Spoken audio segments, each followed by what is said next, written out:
I think at some point we have to have a realistic conversation about what the expectations are for this team. And, depending on how you want to look at the silver lining, how Ben Johnson and Caleb Williams and, everything that we have going on there's a lot of reason to be excited. I want to make no mistake about it. I am extremely excited about what this Chicago Bears team can be.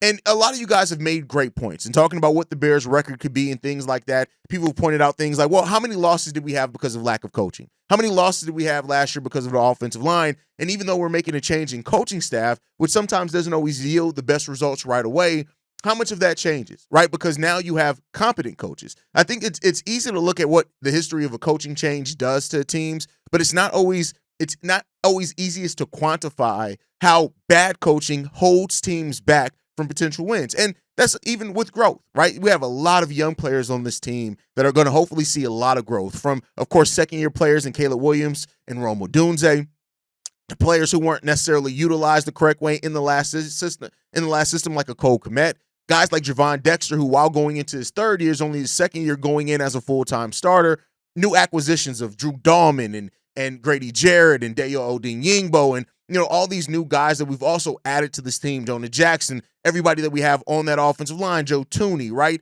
There's a lot of reason to think that things could go a lot differently for the Chicago Bears this year. But you guys know me. One thing about me is that I am a fan through and through. I am a Chicago Bears fan. I bleed blue and orange, and that's great. That's fine. But I'm also realistic in it.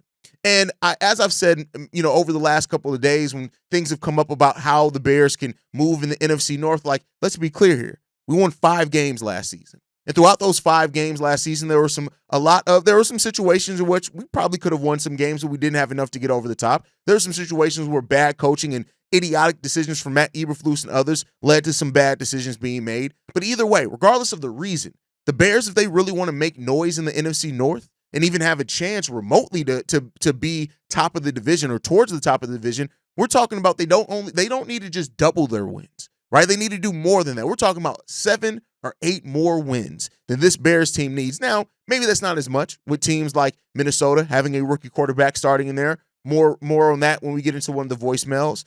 Teams like Detroit who took several shots, and lost a lot of limbs this offseason with departing coordinators and players and things like that.